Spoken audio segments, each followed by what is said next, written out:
aí, gente, aqui é o Videl, pra quem ainda lembra que eu existo. Voltei a gravar vídeos depois de um longo tempo, em ato de mais de um ano, se eu não me engano, né? Eu não posto nada desde aquela época que eu fazia o Clube do Cerrado com as meninas. Mas estou aqui de volta, queria agradecer a todo mundo que ficou mandando mensagem, seja no Instagram, ou no meu Facebook, ou até aqui no canal, falando quando é que eu ia voltar a gravar. Infelizmente, ano passado eu não tive como gravar vídeo nenhum, que eu estava muito ocupado. Voltei a falar rápido, né? Queria agradecer a todo mundo, foram muitas pessoas, foram mais ou menos 6. Tô brincando, não contei quantas pessoas foram, mas foram bastante, assim, eu não esperava que tanta gente gostasse assim do meu canal. E é isso que faz a gente querer continuar a postar vídeos, né? São vocês que deixam mensagens positivas e tudo mais. Esse vídeo especial eu queria dedicar a uma pessoa que, meio que graças a ela, eu estou antecipando a volta do canal.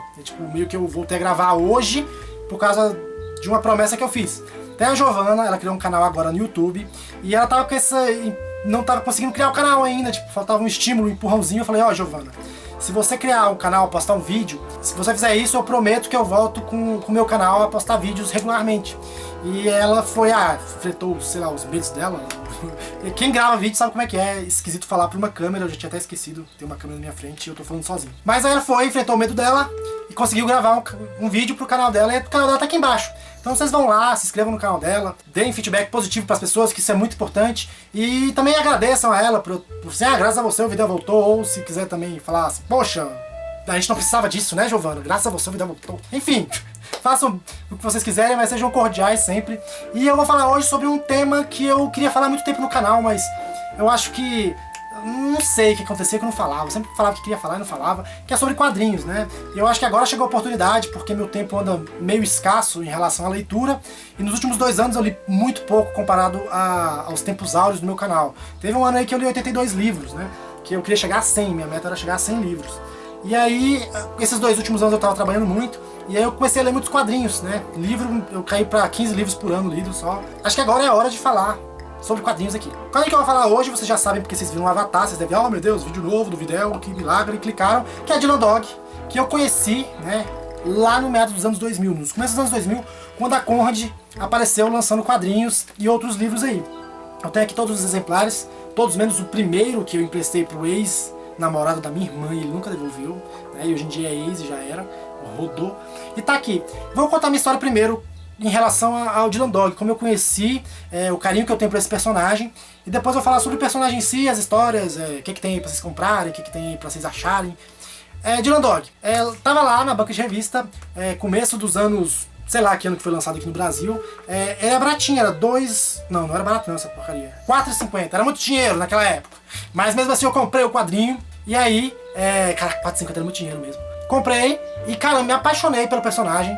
E é mais ou menos uma mistura de Sherlock Holmes, que eu já era muito fã, com, sei lá, histórias do Edgar Allan Poe, ou do Contos da Cripta, ou daquelas histórias em quadrinhos de terror do Harry, não sei se vocês conhecem. Mas esse aqui é um fumetti, pra quem não sabe, fumetti é como eles chamam os quadrinhos lá na Itália. Eu acho essas definições assim, tem gente que briga, né, fala, não é quadrinho, é mangá. Pra mim mangá, quadrinho, gibi, banda desenhada, é tudo a mesma coisa, tá? Só muda o estilo de desenho de cada lugar, mas tudo é história em quadrinhos, é história em quadradinhos, né? Quando eu conheci o Dylan Dog lá no meio dos anos 2000, né, no comecinho, cara, eu não conhecia nada de quadrinho italiano. O máximo que eu conhecia era Tex, que inclusive é da Bonelli, que é o mesmo selo do Tex. Eu nem imaginava que o público italiano era mais consumidor de quadrinhos do que a gente. Pra vocês terem ideia, lá os títulos da Bonelli, quando um título tá pra ser cancelado é porque as vendas caíram muito, né, isso é óbvio. As vendas caíram muito pra quanto lá?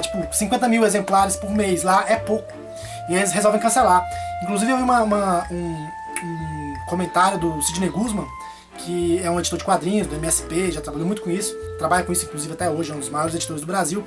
Ele falou assim que quando o quadrinho é cancelado na Itália, as vendas, mesmo assim para os padrões do Brasil, seriam muito altas. E o Dylan Dog, cara, quando ele foi lançado, foi tão febre, assim, lá tem tantos fãs, que vendia na casa das centenas das milhares, até hoje vende, mais ou menos isso. Só que aqui no Brasil que é meio complicado, porque ele foi publicado antes da Conrad, já tinha sido publicado, não fez muito sucesso, foi cancelado, voltou com a Conrad, publicou 6 volumes, cancelaram não sei porquê, a Mitos Editora voltou a publicar, cancelou, e assim foi, né? Hoje voltaram a publicar de novo, vamos esperar até o próximo cancelamento. Mas o legal do Dylan Dog é que são histórias fechadas, então você pode comprar qualquer exemplar, qualquer número, que não tem problema, não tem, o que aconteceu na edição anterior, não tem ligação. Se tiver alguns pequenos pontos, normalmente tem um asterisco contando que esse vilão apareceu em tal história, saca? Mas isso não atrapalha. O Dylan Dog, ele é um detetive, como eu falei, ele usa uma camisa vermelha, ele usa sempre uma jaqueta também, ele tem um revólver dele, meio que um 38, ele tem um parceiro chamado Groucho Marx, que é um personagem um dos mais divertidos do quadrinho, ele é um sósia do Groucho Marx original, pra quem não sabe quem foi o Groucho Marx, ele era um comediante. E aí, você não sabe se ele é um sósia do Groucho Marx original ou se ele é o próprio Groucho Marx.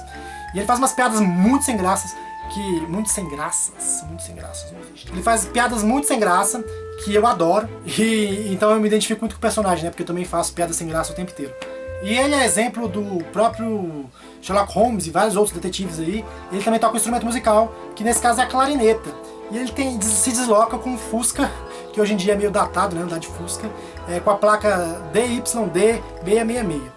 O Dylan Dog é conhecido como o detetive do pesadelo, porque é justamente isso, ele investiga casos, ele é um detetive particular, com coisas sobrenaturais, tem zumbi, tem lobisomem, tem bruxa, demônios, sonhos, pesadelos, ele investiga tudo que for coisa bizarra, ele vai atrás. E esse aqui começou a ganhar um certo destaque, que ele foi vendido os direitos para produzir um filme, e o filme, gente, que filme ruim. Sabe, é um dos piores filmes que eu já vi na minha vida, e eu já vi muito filme ruim, hein. É feito com aquele ator, agora não vou lembrar o nome dele, é Brandon Routh, é uma coisa assim. Ele fez eu lembro dele que ele fez o papel do Superman, aquele Superman do meio dos anos 2000 ali também, que foi meio que quiseram retomar o Superman. Ele fez também outro filme, ele fez o namorado dos... Não é o namorado do Scott Pilgrim, o namorado que o Scott Pilgrim enfrenta, né, da Flowers lá. Eu acho que ele é o terceiro namorado. E ele fez também, ele tá fazendo agora um seriado, Heroes of Tomorrow, uma coisa assim. Ele é um ator, assim, que não fez muito papel de destaque. Mas esse filme, cara, é tão ruim, que eu vou falar pra vocês aqui com spoilers, estão nem aí. Desvirtuaram totalmente o personagem. Ele enfrenta lobisomem, ele é meio que o detetive do mundo sobrenatural, que ele sabe que tem um mundo sobrenatural, que ninguém mais enxerga. E é meio que um MIB, sabe? MIB, Homens de Preto. Só que em vez de ser alienígenas, são os monstros. E não tem nada a ver com isso aqui, cara. Me desculpa. Tipo, eles não pegaram nada da essência do personagem. Tiraram o Groucho Marx. Aí no meio da história lá do filme, o cara que ajuda ele lá, o ajudante dele, ele morre e vira um zumbi sem explicação nenhuma. E, cara, é um lixo. Horrível.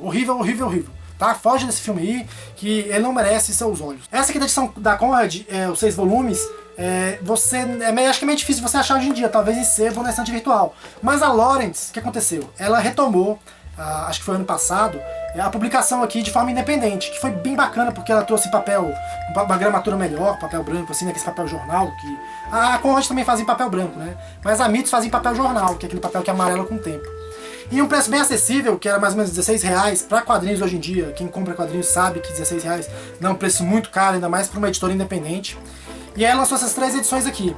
Dessas 3 edições, o que eu recomendo para vocês é O Retorno ao Crepúsculo e, acima de tudo, essa aqui que é a Mater Morbi. Vou falar primeiro do Retorno ao Crepúsculo, que é uma história assim que o Dylan Dog fica preso comigo numa história que vai se repetindo sempre. As pessoas acordam, fazem as mesmas coisas e voltam lá, no outro dia repete, faz as mesmas... Tipo Dia da Marmota, sabe aquele filme com o Bill Murray? Mais ou menos aquilo, só que as pessoas já estão mortas. Aí o Dylan Dog fica meio preso neste vácuo temporal. E é engraçado que tem participação de vários autores, tem um peso filosófico aqui com algumas... acho que o Edgar Allan Poe aparece nessa história, se não me engano. Cara, e é muito, muito bom. Mater Morbi, vamos falar sobre essa história aqui também, que é muito boa. Ela ganhou vários prêmios lá fora. E aqui Dylan Dog vai conhecer esta entidade, que é a mãe das doenças, Mater Morbi. Já falei esse nome umas 4 vezes, né? E aí o que acontece? Ela tem um menino que está sempre doente, mas não morre. E a Mater Morbi, ela consegue poderes, ou ela fica mais forte quanto mais pessoas ficam doentes. É mais ou menos as entidades do Sandman, saca? É mais ou menos isso mesmo, tanto é que a morte aparece aqui, a morte do Sandman. E aí ela é responsável por todas as doenças do mundo. Aí o Dylan Dog acaba conhecendo ela, porque ele fica doente e não consegue se curar, e parece que ele vai morrer. E ele acaba conhecendo essa entidade, que tá aqui atrás, ela é meio dominatrix. E aí rola um diálogo bem bacana, que o Dylan Dog fala assim, você é a mãe das doenças, mas você nunca vai ser, por exemplo, como a morte, que a morte pelo menos tem poetas, escrevem músicas pra elas, ela é ovacionada no teatro, no cinema, em todos os lugares. E a doença nunca vai acontecer isso com ela, né? E ela fica meio tipo, meio com raiva do Dylan Dog por conta disso. E fica meio também tristinha, coitada. Essas edições aqui da Lawrence, se vocês quiserem comprar, eu vou deixar o link aqui embaixo, eu não tô ganhando nada pra tá indicando isso, tá? Tinha pelo menos no Mercado Livre, e no Facebook também. O link do Mercado Livre, se eu achar, vou deixar aqui embaixo. E acontece, vale muito a pena vocês comprarem esse, porque eu acho que depois que esgotar não vão relançar mais. E como voltou a ser publicado pela editora Lawrence de forma independente, parece que gerou um murmurinho entre os colecionadores de gibis, aí, a galera que curte mesmo quadrinhos. E aí a Mitos voltou, não sei se ela conseguiu os direitos de volta, voltou a publicar Dylan Dog agora de forma colorida. Os que lançaram parece que é colorido. Só que o problema da Mitos pra mim sempre foi o preço, não é a qualidade gráfica, nem da revisão, nem nada. É porque normalmente, ó, esse quadrinho aqui, ó, capa branca, tava R$16, R$16,50, né? Bem editado, não tinha erros de grafia nem nada, saca? Uma coisa feita por pessoas independentes, né? Uma editora independente. Enquanto a Mitos, ela tem um poder maior de produção, e ela costuma cobrar um quadrinho desse tipo R$30, né? Então, se você for comprar pela Mitos, eu recomendo sempre comprar em promoção, né? Porque a gente sabe que nosso dinheiro é suado. Então é isso, eu não sei se eu me expressei muito bem hoje, porque, como eu disse, eu tô há tanto tempo sem gravar vídeo, que eu me policiava antigamente para não falar tão rápido. Mas acaba que a gente desacostuma, né? Inclusive falar sozinho aqui tá sendo meio esquisito pra mim, tá parecendo a primeira vez. Eu tinha gravado o vídeo todinho, e o vídeo apagou, gente. Eu fiquei tão desesperado, tão triste, porque tinha ficado tão bom. Mas enfim, espero que vocês tenham gostado do vídeo. Aos pouquinhos a gente vai retomando o nosso... Esqueci a palavra, mas a gente retoma esse aí que eu ia lembrar depois. Mas a gente vai fazendo isso, né? E não falei nada com nada agora, então eu vou encerrar antes que eu me embole mais, tá? Um abraço!